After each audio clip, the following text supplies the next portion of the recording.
Schindler की सूची। एक अनमोल दास्तान। ये कहानी है दूसरे विश्व युद्ध के सबसे अंधकारमय दौर की, जहां शैतानियत अपने चरम पर थी। लेकिन उसी अंधेरे में उम्मीद की एक छोटी सी लौ जलाई गई। मिलिए ऑस्कर शिंडलर से, एक डैशिंग चतुर और अवसरवादी जर्मन व्यापारी।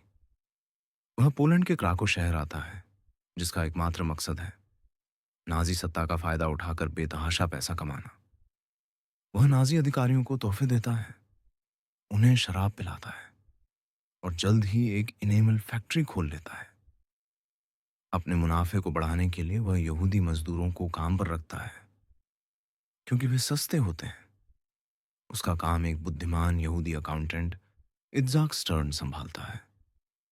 शुरुआत में शिंडलर को यहूदियों की तकलीफों से कोई मतलब नहीं था। वह उन्हें महज काम करने वाले सस्ते हाथ मानता था।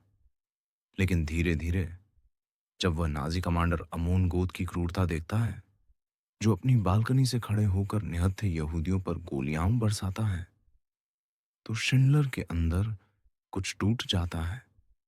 एक दिन क्राको यहूदी बस्ती को खत्म कर दिया जाता है।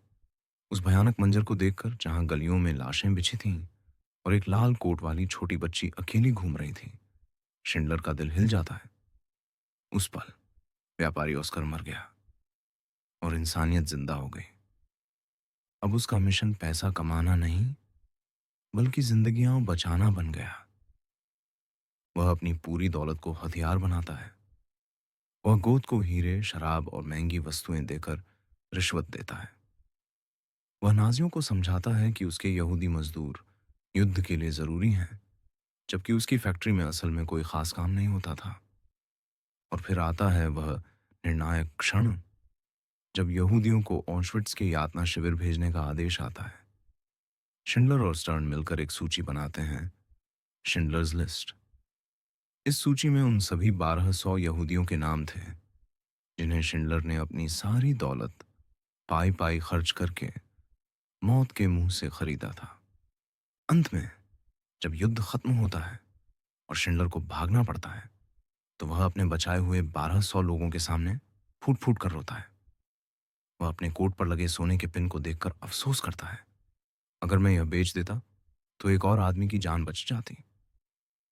उसके बचाए हुए यहूदी कृतज्ञता में उसे एक सोने की अंगूठी देते हैं, जिस पर लिखा होता है, जो एक जान बचाता है वह पूरी दुनिया को बचाता है।